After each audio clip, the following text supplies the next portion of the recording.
If you've ever fingerpicked in any way, shape, or form, you owe huge thanks to one single artist, and that's Elizabeth Cotten. Yes, indeed, today we're going to have a look at her acoustic life, from her beginnings, her guitar journey, iconic albums, and how you can incorporate elements of her style into your own playing. Hey TAC family, welcome to episode 192 of the Acoustic Tuesday Show. This show's all about bringing fun, focus, and progress to your guitar journey through my weekly Guitar Geek list, plus success stories from your fellow TAC members.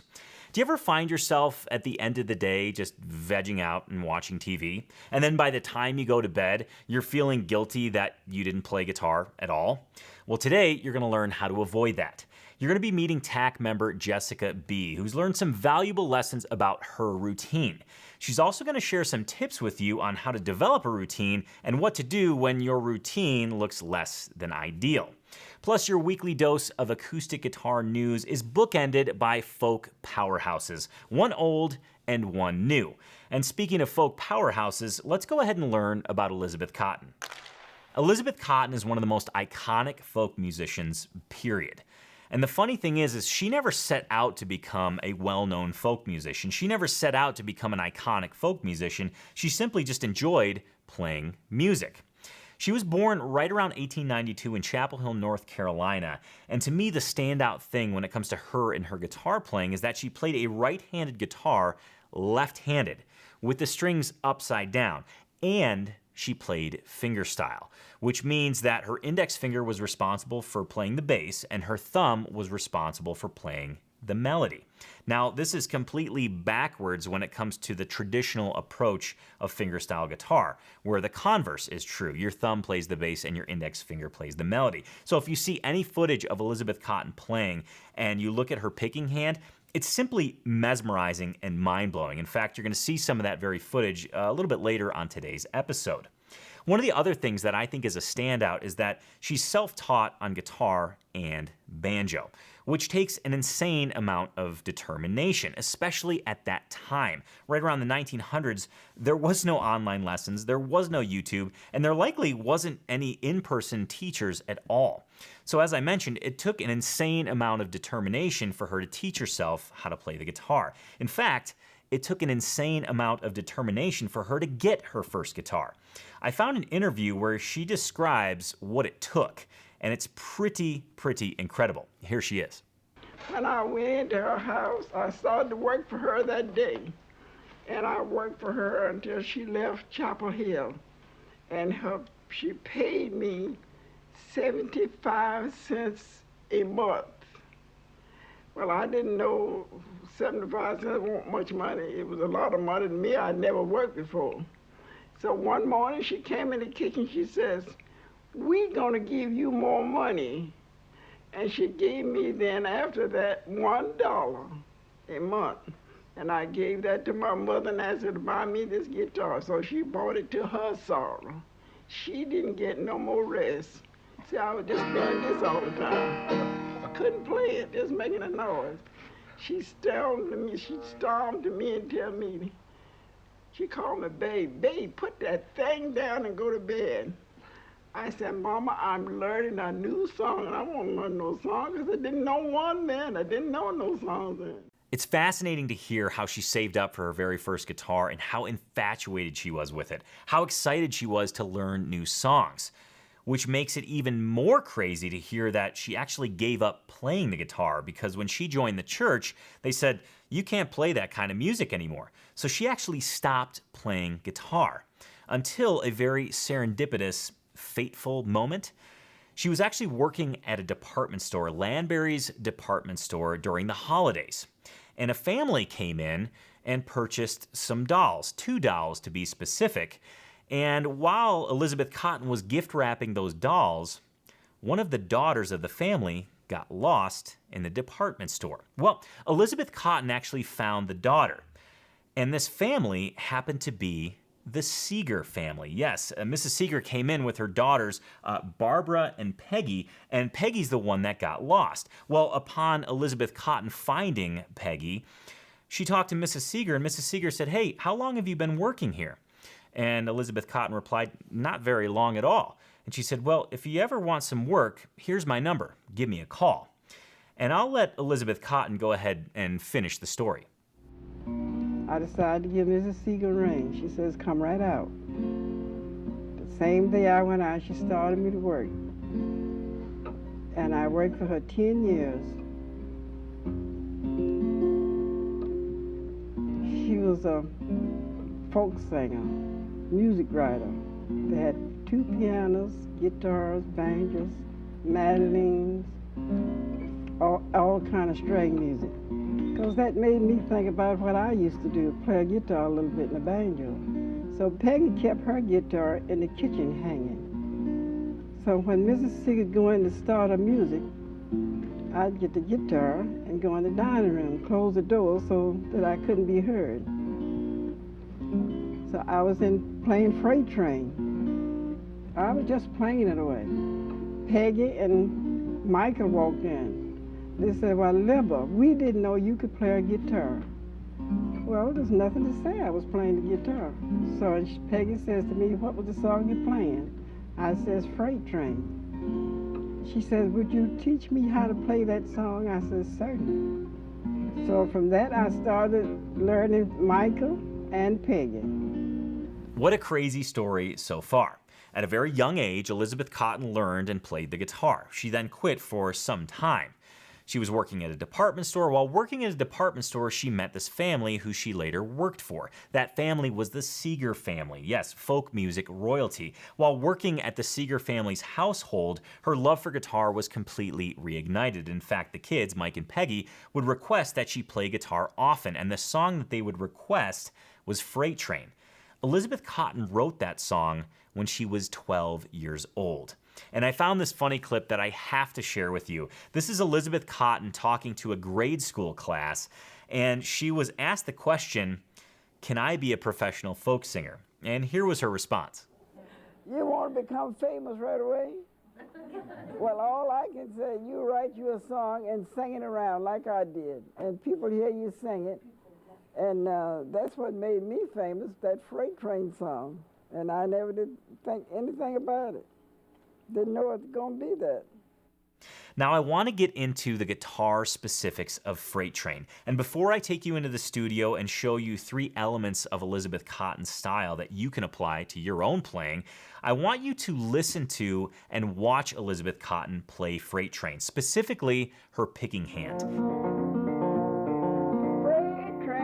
Freight train, run so fast.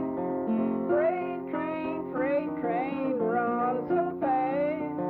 Please don't tell what train I'm on. They won't know what route I'm going.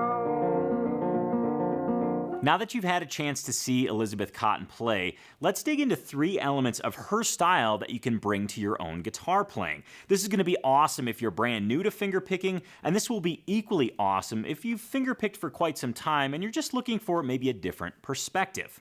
Okay, element number 1 is simple melody, but not just simple melody. Simple melody accessed from the chord shapes that you're playing.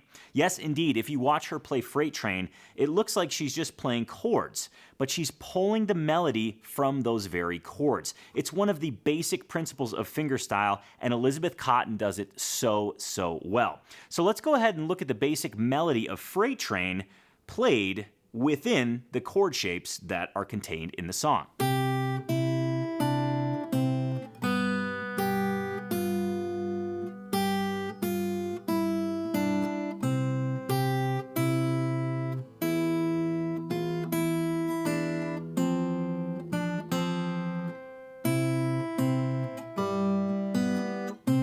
It's so cool to see such a simple melody be pulled from the chord shapes that you're already holding down. And this is the very thing that I want you to borrow from Elizabeth Cotten, and that is whatever chord shape you're holding down, if you happen to have a free finger, let that free finger go exploring to see what other notes are available.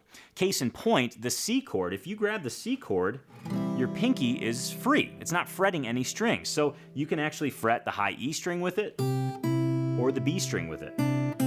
Right? So that gives you, I mean, you can kind of hear little pieces of Freight Train in there, but even if you're playing a song that's not Freight Train, you can use those free fingers to access melody notes that will accentuate what you're already playing and make it a little bit more interesting. Okay, let's go ahead and move on to element number 2, and that is embellishing the melody with a bend.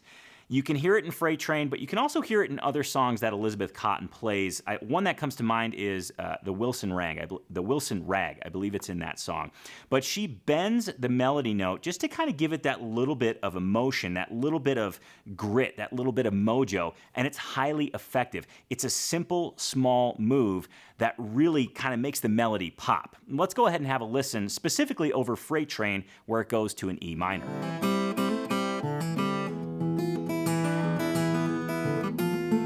Now, when you're bending the note, I don't want you to think that you're moving to a specific pitch. I want you to think that you're just, well, wiggling the note a little bit, just making it a little bit tense, because that's what kind of adds that emotional quality to the melody. Now, I should say a caveat. If the melody calls for you to bend the note to a specific pitch, go ahead and do that, otherwise it's going to sound weird. But if you're just adding a little bit of mojo, a little bit of zing to a note, you don't have to think a pitch-specific bend. Think of it as an accent. Think of it as a spice if you want to parallel it to cooking. Okay, moving on to the final element that I want you to borrow from Elizabeth Cotten. I almost said steal. The final element that I want you to borrow from Elizabeth Cotten's playing is a steady alternating bass. I'm going to make an amendment to that. A steady and active alternating bass. And you can hear this really in whatever song she plays. Whenever she plays a turnaround, meaning she's reached the end of the song and she's coming back into the beginning again, you can hear that bass is extremely active and it leads the listener. You can also hear it during the song because she uses hammer-ons to kind of go into bass notes. Now, she doesn't do that all the time, but upon listening to quite a few of her albums over the last couple weeks, and really my entire guitar journey, but specifically the last couple of weeks, you can hear these subtle hammer-ons into the bass notes that give them this little, again, this pop and makes the bass that much more effective. Now, a lot of this is an artifact of her playing bass with her index finger, but we're going to translate it into the thumb because chances are you're not playing guitar upside down. So we're going to look at two things here. The first will be a basic turnaround, and the second will be a basic hammer-on into a bass note.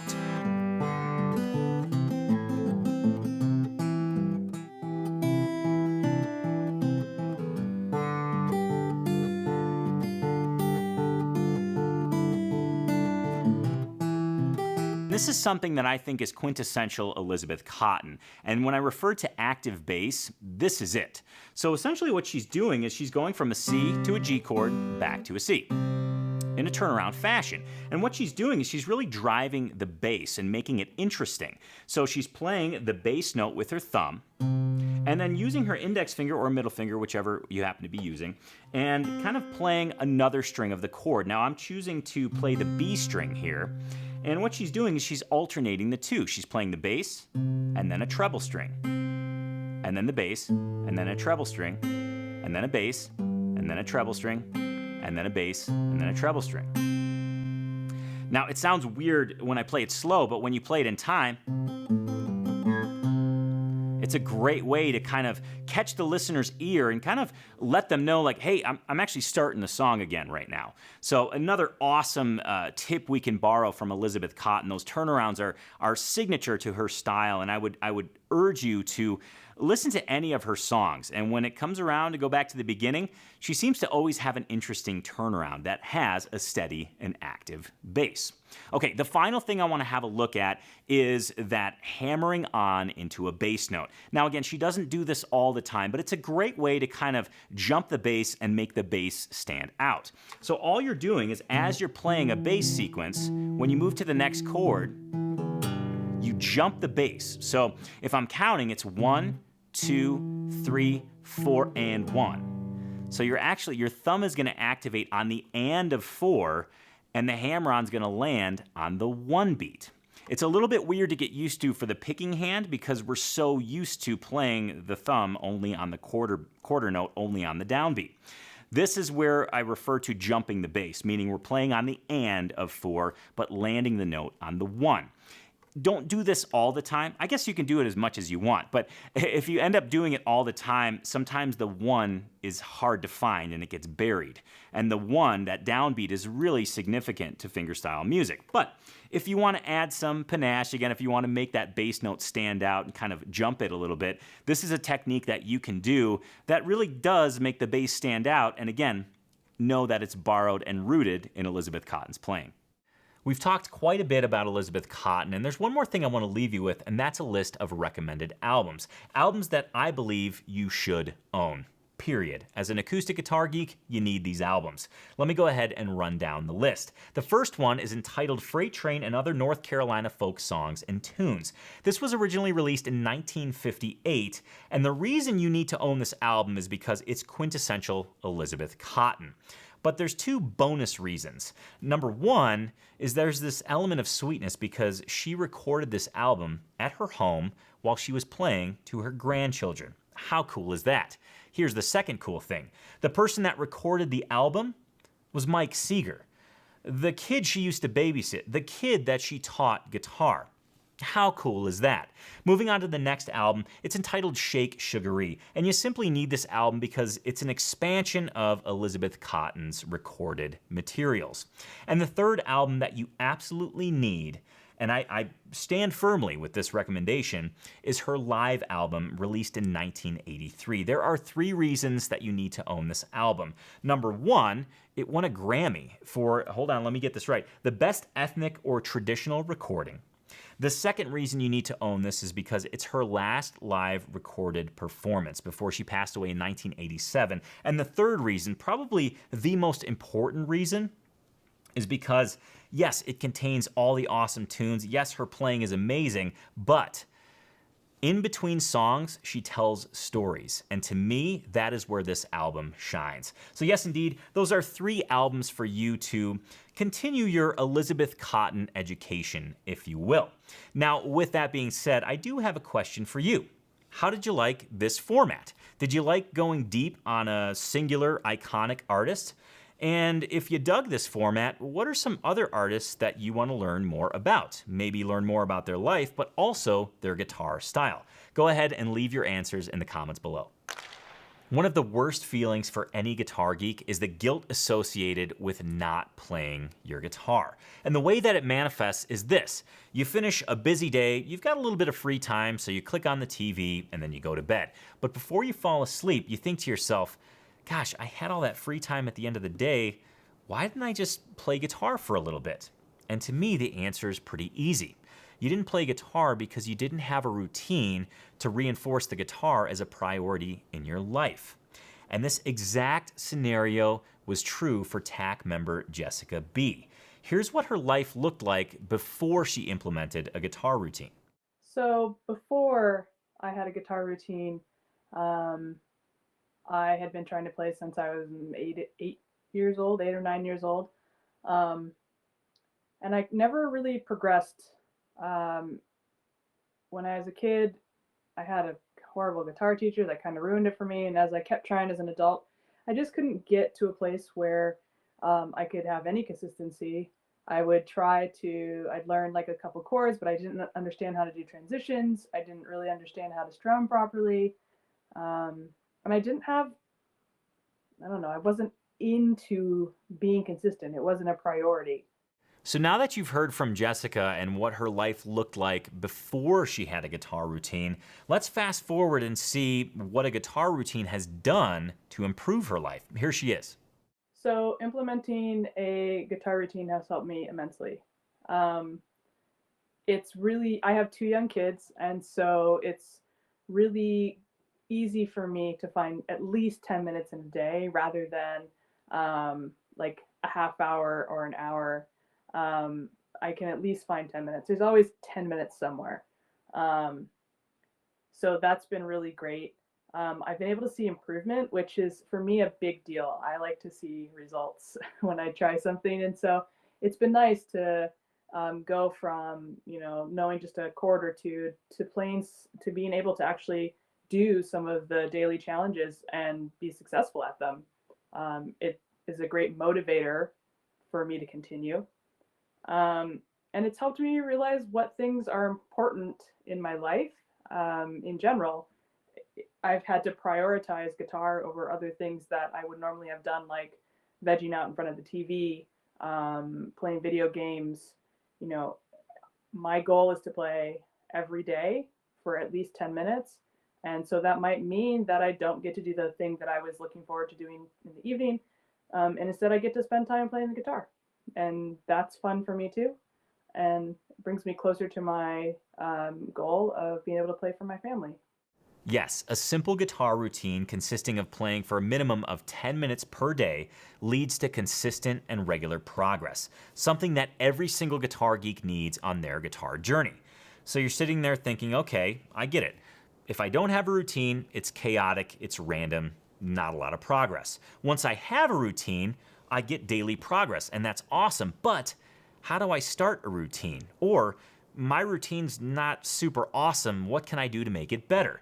Well, leave it up to none other than Jessica B. to share with us some tips and tricks. My advice for creating a routine would be start small and start with increments that you can be successful. So I think 10 minutes is a great, starting point, but maybe 5 minutes if that makes more sense.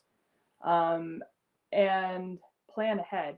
For me, what has worked best is knowing that I have a goal of trying to play for 10 minutes each day and thinking about the day before what my next day is going to be, and then saying, does it make sense to do it at my normal time after the kids are in bed, or was I planning to watch a movie once they're asleep? If that's the case, where can I find 10 minutes in the day? If I'm going up to the ski condo, make sure that I either do my 10 minutes before we leave, or there's enough time to do it there. I even bought a guitar, just a cheap guitar, just to leave up at the ski condo, so I didn't even have to worry about that anymore.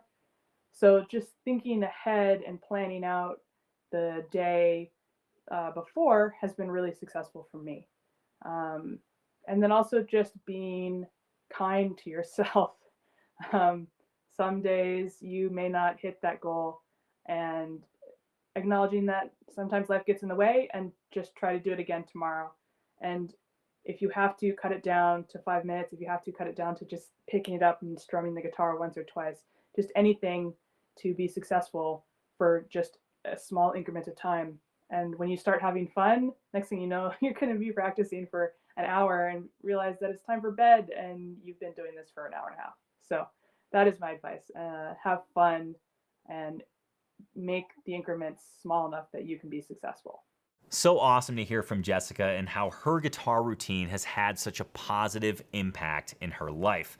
I love hearing stories like that, and it's so cool that it's led to a reprioritizing of sorts, to where the guitar has really taken center stage, even though she has a busy family life. I mean, you heard it. She's got 2 kids, and life can get a little crazy, but she's still carving out 10 minutes a day. And to me, that's just awesome. And it just goes to show that you can find 10 minutes a day. As crazy as your life may be, you can always find a 10-minute chunk to get your guitar playing in, and that leads to fun, fulfillment, and ultimately reaching and achieving your guitar dreams. Yes, indeed, it is now time for acoustic guitar news you can use. And kicking off the news report today is a signature model guitar from another folk music icon. We talked about Elizabeth Cotten throughout today's episode, and now we're going to talk about another folk music icon from the education end of the spectrum. Yes, indeed, Happy Traum. That name may ring a bell because he is one of the foremost music guitar educators in the world. Well, Santa Cruz Guitars just announced a Happy Traum signature model. And what better person to introduce us to that guitar than Matt Chalka from Eddie's Guitars. Take it away, Matt. We've got a beautiful guitar to share with you. This is Happy's brand spanking new signature model. It's very closely based on an H13. And back years ago, before Santa Cruz Guitars was even really recognized and well known for being the custom shop that they are today, Happy actually sort of exercised a lot of those custom abilities that Richard and his small team had back then, had some great guitars built for himself.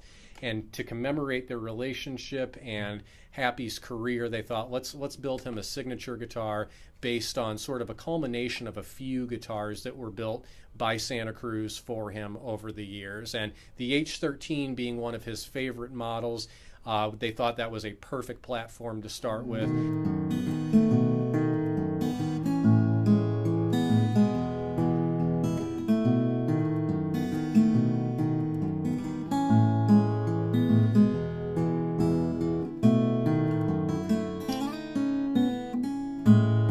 Moving on to our next news item, it's a new song. It's a new song from one of my favorite artists, colterwall, with Summer Dean. I've been a colterwall fan for quite some time. In fact, I was introduced to colterwall on the Acoustic Tuesday show. Pretty darn cool. Way back on like episode 20, somebody sent me an album, and from that point forward, I've been a huge colterwall fan. Well, anyways, colterwall and Summer Dean combined to release a brand new song, and you just have to hear it. It is a thing of pure beauty. Let's take a listen. So just make your move. You got nothing to prove. You're lucky she's blue. You're lucky she's lovesick and nipping along. There's no cure but time for past love unkind and a busted up home. Make sure to check out the full song, You're Lucky She's Lonely by Summer Dean and colterwall. It is quite the sonic snack for your ear teeth to crunch and munch on. Yes, often I imagine our ears have little teeth and they eat the sonic snacks we deliver to them. I know it's weird. Don't ask me. I've got one more thing on my news list today, and that's an artist I want you to check out. A new artist in the folk music scene, a very young artist in the folk music scene, but if you listen to her, you would never imagine that she's as young as she is. Let me introduce you to Norah Brown. Let's have a listen. And if my mama leaves, I'll go back home again, 'cause I'm a rambling woman, God knows. I'm a rambling woman, God knows. I'm a rambling woman, God knows.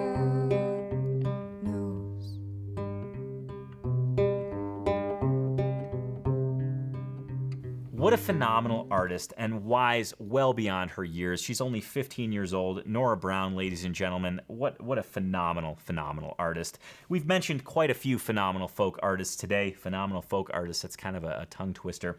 We talked about Elizabeth Cotten. We talked about Happy Traum. We talked about Norah Brown. And I think on that note, it's time to wrap up the Acoustic Tuesday show for today. But first, let's take a sneak peek into next week. And next week, I'll be discussing the best acoustic blues albums ever to be recorded. Yes, indeed, ladies and gentlemen, next week's going to be a fun trip into the blues, the acoustic blues world. Make sure to check out Acoustic Tuesday, of course, next week and every single Tuesday at 10 a.m. Mountain Time here on YouTube. I want to thank you so much for joining me today. Thank you for sharing your time with me. Thank you for being a guitar geek, and please remember this. Your guitar success, however you define it, is directly related to your guitar routine. So please invest the time in your guitar routine and make sure to have fun every single day that you play. Thank you again for joining me today. Guitar Geeks Unite, and I'll see you next Tuesday on the Acoustic Tuesday Show. Cheers.